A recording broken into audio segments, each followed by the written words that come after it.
So mga lods, nagluto tawag nilarang na tanigi oh. Init kay, di ba? Oh, bukal-bukal pa oh. Impas na pong bahawan ni lods. So may adlaw lods no, karon lods magluto taog larang. So naniyon ra pagluto og larang. Ato ring isuti, ato ring igisa ang mga lamas, no?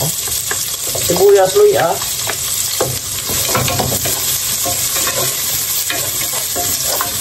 So simple gyud kayo. So adunay sinigang sa Tagalog.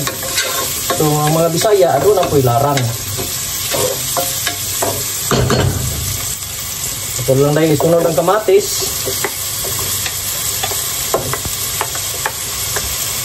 So ato sa lutuan ng kamatis, usap ta mabutang og tubig lods. Tanigi na itong nilarang ron no, ulo. So ato rin siyang suti.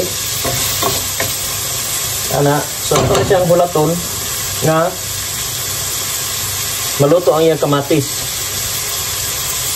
So kung inani na ganyan kamatis dol, ana nga time dol nga magbutang na tag tubig.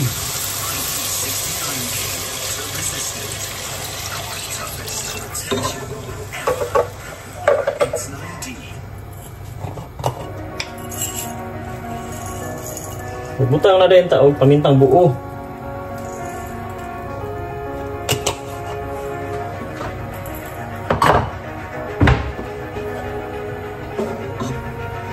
So ato na lang siyang pabukalon. Usa nato ibutang ang ato nga isda.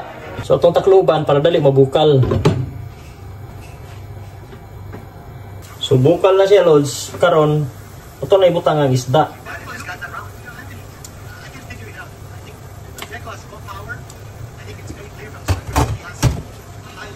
So nana ra kadali maghimo og larang.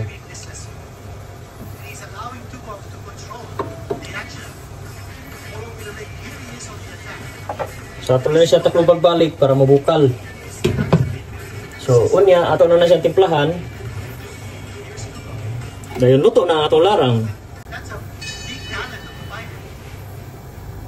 So kay bukal naman lods, magtimpla na ta. Putang na tag asin. Ya, paminta nga durog. O moro na itimpla nato sa tong larang. So magpaaslom niya ni mga lods ang iyang kamatis. So kinahanglan fresh na fresh ang inyong kamatis. Ano na siya technique diha. So halaluan na nato. So nahinay lang para di madugmok ato isda.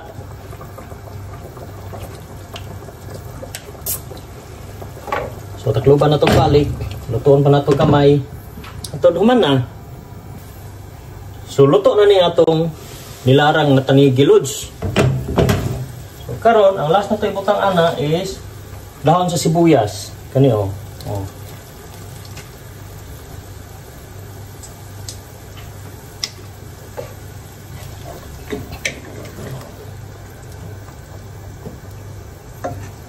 So ito na siyang halo-haloon.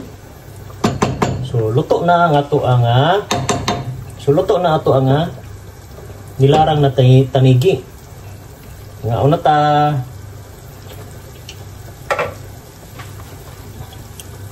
mo na itong sudan ng panihapon karon. Init kay, di ba? Oh, bukal-bukal pa oh. Impas na pong bahawan ni lods.